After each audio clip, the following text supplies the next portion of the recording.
Welcome to Tripura Info News Update. Despite challenging circumstances, former Tripura Chief Minister Manik Sarkar addressed a public meeting at Chotakhola Bazaar in Belonia. The rally was organized to mark the first martyrdom anniversary of Shahid Badal. Sarkar paid tribute to the martyr and emphasized the need to continue the fight for justice and democratic rights. বন্ধুগণ, আপনাদের সবাইকে প্রীতি ও শুভেচ্ছা জানাচ্ছি। শহীদ বাদল শীলের স্মৃতির প্রতি আন্তরিক গভীর শ্রদ্ধা নিবেদন করছি। তার কন্যা, স্ত্রী, পিতা, মাতা সহ পরিবার পরিজনদের প্রতি আন্তরিক সমবেদনা জ্ঞাপন করছি। তার সহযোদ্ধা শুভাকাঙ্ক্ষী, তার প্রয়াণে যারা ব্যথিত মর্মাহত, তার অনুপস্থিতি প্রতিনিয়ত অনুভব করেন, তাদের সকলের প্রতি আন্তরিক সমবেদনা জ্ঞাপন করছি। আমরা এখানে বাদল শীলের হত্যাকাণ্ডের পর 1 বছরের ব্যবধানে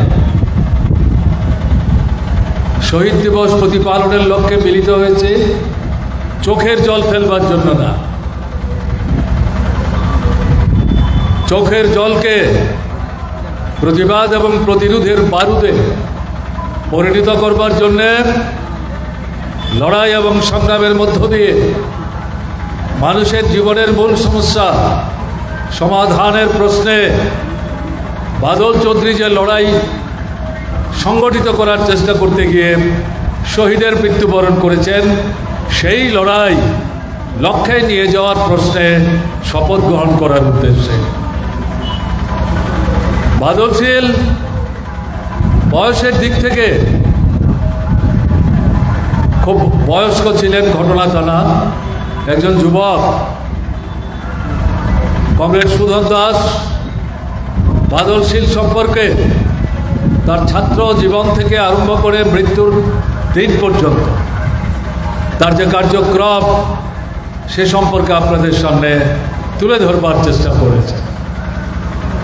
ছাত্র আন্দোলনে অংশগ্রহণ করেছেন, যুব আন্দোলনে অংশগ্রহণ করেছেন, পরবর্তী সময়ে গণতান্ত্রিক আন্দোলনের সাথে নিজে যুক্ত ছিলেন।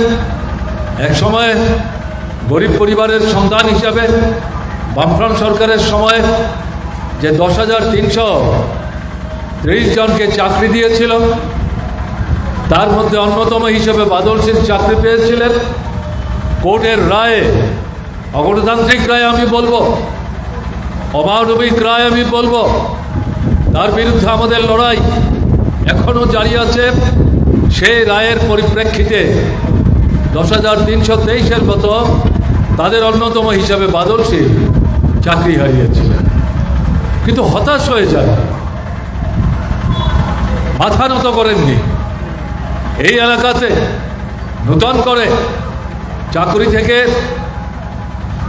তাকে হটিয়ে দেওয়ার পর এই এলাকার গণতান্ত্রিক আন্দোলনকে, সাধারণ মানুষকে সংগঠিত করার জন্যে গুরুত্বপূর্ণ নেতৃত্বের ভূমিকা তিনি গ্রহণ করেছেন। আপনারা শুনছিলেন, ছোট ছোট ছেলে মেয়ে তাদের লেখাপড়া, গান বাজনা, খেলাধুলা, এই সমস্ত বিষয়ের প্রতি তার আলাদা ধরনের দৃষ্টি ছিল, লক্ষ্য ছিল। এবং সঙ্গে সঙ্গে এই এলাকার একটা পেছিয়ে পড়া এলাকা, লেখাপড়ার সুযোগ খুব সীমাবদ্ধ, তার মধ্যেও ছেলেমেয়েরা যাতে প্রতিযোগিতার বাজারে ত্রিপুরায় এবং রাজ্যের বাইরে নিজেরা নিজেদের যোগ্যতার নিদর্শন স্থাপন করতে পারে, তার জন্যে ইংরেজি মাধ্যম নিয়ে পড়াশোনা করার, তাদের সামনে সুযোগ সৃষ্টি করে দেওয়ার লক্ষ্যে তিনি এই ধরনের একটি বিদ্যালয় প্রতিষ্ঠার ক্ষেত্রে অত্যন্ত গুরুত্বপূর্ণ ভূমিকা পালন করার চেষ্টা করেছেন। মানুষের বিপদে আপদে যখনই ডাক পেয়েছেন, সেখানে ছুটে যাওয়ার চেষ্টা করেছেন। ডাক না পেলেও তার কানে যখন খবর এসছে বিপন্ন মানুষ, তার পাশে দাঁড়াবার কেউ নেই, তিনি সেখানে স্বেচ্ছাপ্রণোদিত হয়ে ছুটে গিয়ে সেই বিপন্ন মানুষদের পাশে দাঁড়িয়ে সাহায্য করার চেষ্টা করেছে। এই এলাকার রাস্তাঘাট, জলকল এগুলো নিয়ে কথা বাড়াতে চাইছে। তা আমাদের জিজ্ঞাসা, এই বাদল শীল তাকে কেন খুন করা হবে? সে তো মানুষের কোনো ক্ষতি করেনি, কেউ বলতে পারবে না। তাহলে তাকে কেন খুন করা হলো? যেহেতু গণতন্ত্র পুনরুদ্ধারের জন্য, মানুষকে নূতন করে সংগঠিত করার মাধ্যমে জনজীবনের মূল সমস্যার সমাধানের লক্ষ্যে আমাদের রাজ্যে জনবিরোধী যে সরকারটা চলছে তার বিরুদ্ধে বৃহত্তর জঙ্গি আন্দোলন সংগঠিত করার ক্ষেত্রে গুরুত্বপূর্ণ নেতৃত্বদানকারী ভূমিকা তিনি পালন করছিলেন। তাতে সাধারণ মানুষ, বিপর্যস্ত মানুষ, সমস্যাপীড়িত মানুষ তারা উৎসাহিত হচ্ছিলেন, অনুপ্রাণিত হচ্ছিলেন, মুখ খুলতে শুরু করছিলেন, ঘর থেকে বেরোতে শুরু করেছিলেন, রাজপথে নামতে শুরু করেছিলেন। এতে কারা ভীত সন্ত্রস্ত হলেন?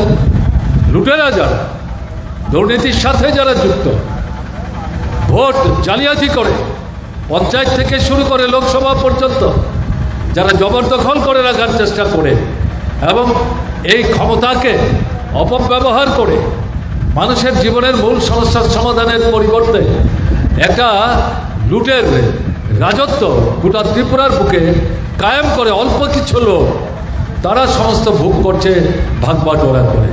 এটা ঘটনা বিজেপি যারা করেন তাদের বড় অংশ এই সমস্ত লুটের ভাগ পায় না। একটা ছোট্ট অংশ, নির্দিষ্ট অংশ উপরতলার, তারাই এই ভাগ বাটোয়ারা করে নিয়ে যায়, তারাই ভীত সন্ত্রস্ত হয়। যদি গণতান্ত্রিক আন্দোলন নূতন শক্তি নিয়ে সমবিব্যাহারে হাজার লাখো মানুষকে নিয়ে রাস্তায় নামে তাহলে এই সরকারটাকে টিকিয়ে রাখা যাবে না।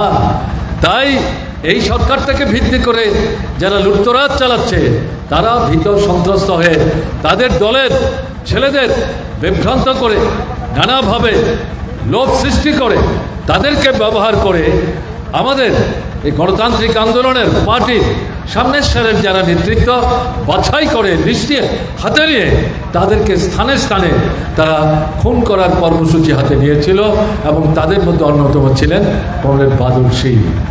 তার অপরাধ হচ্ছে এটা, মানুষকে জাগাবার চেষ্টা করছে, অন্যায়ের বিরুদ্ধে প্রতিবাদের কণ্ঠস্বরে নিয়ে যাতে মানুষ সোচ্চার হয় সেই জায়গায় মানুষকে উজ্জীবিত করার চেষ্টা করছে। তার ব্যক্তিগত কোনো স্বার্থ না, কেউ বলতে পারবে না বাদল শীল তার নিজের স্বার্থে মানুষের কাছ থেকে টাকা নিয়েছে, ধার করেছে, টাকা ফেরত দেয়নি, ভুল বুঝিয়ে বিভ্রান্ত করে মোহগ্রস্ত করে মানুষকে ঠকিয়ে নিজের স্বার্থ রক্ষা করার চেষ্টা করেছে। একটা লোক পাওয়া যাবে না যারা সেখানে প্রকাশ্যে দাঁড়িয়ে এই অভিযোগ বাদলের বিরুদ্ধে করতে পারে। তাহলে এই যে একটা নীতিগত আদর্শের ভিত্তির উপর দাঁড়িয়ে বাদল শীল গোটা ত্রিপুরার এবং দেশের পরিস্থিতি পরিমণ্ডলের মধ্যে মৌলিক গুণগত পরিবর্তন আনার যে সংগ্রাম, সেই সংগ্রামে একজন সামনের সারির নেতৃত্বদানকারী সৈনিক ছিলেন এবং ভীত সন্ত্রস্ত হয়ে তাকে এই পৃথিবীর মাটি থেকে এই কাপুরুষেরা তাকে সরিয়ে দিয়েছে। তারা মনে করছেন এই বাদল শীল বা তাদের মতো যারা মানুষকে সংগঠিত করে শোষণ অত্যাচারের বিরুদ্ধে মানুষকে সচেতন করে তোলার চেষ্টা করে, কাজেই এদেরকে যদি পৃথিবী থেকে সরিয়ে দেওয়া যায় তাহলে বোধ হয় এই আন্দোলন, এই সংগ্রাম, এই লড়াই একে দবিয়ে দেওয়া যাবে। আর একে যদি দবিয়ে দেওয়া যায় তাহলে লুটের যে রাজত্বটা চলছে সারা দেশে এবং ত্রিপুরায় এটাকে তারা অব্যাহত রাখতে পারবে। এই ধারণা শক্তির লক্ষণ না, এটা শাসক দলের দুর্বলতার লক্ষণ। জনগণের শাসক দলের উপর যে অনাস্থা এবং ঘৃণা পুঞ্জীভূত হচ্ছে, যার থেকে মানুষ প্রতিবাদে সোচ্চার হওয়ার চেষ্টা করছে, সেই মানুষের এই সরকারের উপর যে আস্থাহীনতা, এই আস্থাহীনতায় ভীত সন্ত্রস্ত হয়ে মানুষের উপর বিশ্বাস হারিয়ে বিজেপি নেতৃত্ব, আরএসএস এর নেতৃত্ব, তারা এই গণতান্ত্রিক আন্দোলন, বিশেষ করে মার্ক্সবাদী কমিউনিস্ট পার্টির নেতৃস্থানীয় যারা বাদলশীলের মতো, তাদের বিরুদ্ধে এই কাপুরুষোচিত আক্রমণ, খুব খারাপই তারা সংগঠিত করছে। আপনাদের কাছে দীর্ঘ বক্তৃতা করার জন্য আমি এখানে আসিনি, বাদলশীলের স্মৃতির প্রতি শ্রদ্ধা জানাবার জন্য এসেছি। আপনাদের কাছে যেটা আজকে বর্ষপূর্তিতে তার ছবিতে মালা, শহীদ বেদিতে ফুল ইত্যাদি দিয়ে চোখের জলে বুক ভাসিয়ে তার স্মৃতি স্মরণ করলে, তার প্রতি শ্রদ্ধা জানাবার চেষ্টা করলে এটা এক ধরনের শ্রদ্ধা হবে। কিন্তু আপনাদের কাছে আমাদের আবেদন থাকবে, ভারতের কমিউনিস্ট পার্টি মার্ক্সবাদীর পক্ষ থেকে যে অসম্পূর্ণ কাজ বাদলশীল আমাদের জন্য রেখে গেছে, শ্রেণীহীন শোষণমুক্ত একটা সমাজ ব্যবস্থা পত্তনের জন্যে, সেই ধরনের সমাজ ব্যবস্থা পত্তনের যে কাজ, সেই কাজটাকে সুসম্পন্ন করবার জন্যে আমরা যাতে আগামী দিন নিজেরা মুখ খুলে প্রতিবাদে সোচ্চার হই, ঘর থেকে বেরোই, সংগঠিত আন্দোলন অংশগ্রহণ করি, এই যে ধারা, এই ধারাকে ব্যাপকতর এবং প্রসারিত করার মধ্য দিয়ে পরিস্থিতির মধ্যে পরিবর্তন আনার ক্ষেত্রে একটা মৌলিক অবস্থান, ভূমিকা আমরা নিতে পারি। এটা যদি আমরা করতে পারি, তাহলেই প্রকৃত অর্থে আন্তরিকভাবে বাদলশীলের প্রতি যথার্থ শ্রদ্ধা প্রদর্শন করা সম্ভব হবে। আপনাদের কাছে আবেদন থাকবে, আজকের দিনে এই শপথেই যারা ভয় ভীতি উপেক্ষা করেও বেলুনিয়ার বিভিন্ন জায়গা থেকে, এই চুত্তাখোলার বিভিন্ন এলাকা থেকে যারা এই সবাই এসছেন বা দূর থেকে সবার সামনে আসতে না পেলেও কথা শুনবার চেষ্টা করছেন, তাদের উদ্দেশ্যে আমরা এই বিনম্র আবেদন রাখতে চাইছি। আমাদের দেশের অবস্থা ভালো না। বিজেপির যারা ত্রিপুরা লুটের রাজত্ব চালাচ্ছে, দ্বিতীয় সরকার চলছে, কেন্দ্রে যে বিজেপি সরকার, এটা তৃতীয়বারের জন্য দিল্লির ক্ষমতায় এসছে। 11 বছর হয়ে গেল। দেশের অবস্থা কি? জিনিসের দাম বাড়ছে, টাকার দাম কমছে, মুদ্রাস্ফীতি ঘটছে, কাজ নাই, রোজগার নাই, কেনবার ক্ষমতা নাই, অর্ধাহার অনাহার বাড়ছে, অনাহার মৃত্যু বাড়ছে, সন্তান বিক্রি বাড়ছে, বেকাররা কাজ পাচ্ছে না, শিক্ষা বেসরকারীকরণ হচ্ছে, স্বাস্থ্য পরিষেবা ধ্বংস করে ফেলার চেষ্টা হচ্ছে, বড় বড় পুঁজিপতিদের হাতে এই স্বাস্থ্য পরিষেবা তুলে দেওয়ার চেষ্টা হচ্ছে। এই যে পরিস্থিতি চলছে, কৃষিতে সংকট, কৃষকদের জীবনের সংকট, কারখানা বন্ধ হয়ে যাচ্ছে, শ্রমিকরা কাজ হারাচ্ছে, মজুরি কমছে, এই সামগ্রিক পরিস্থিতিতে সারা ভারতবর্ষের মধ্যে ক্ষোভ বাড়ছে, বিক্ষোভ বাড়ছে, প্রতিবাদ বাড়ছে। তার সর্বশেষ নিদর্শন হচ্ছে গত 9 জুলাই সারা ভারতবর্ষে যে একটা আন্দোলন সংগ্রাম সংগঠিত করল ভারতবর্ষের 10টি। Subscribe to Tripura Info and press the bell icon so that you never miss any latest updates and news on Tripura.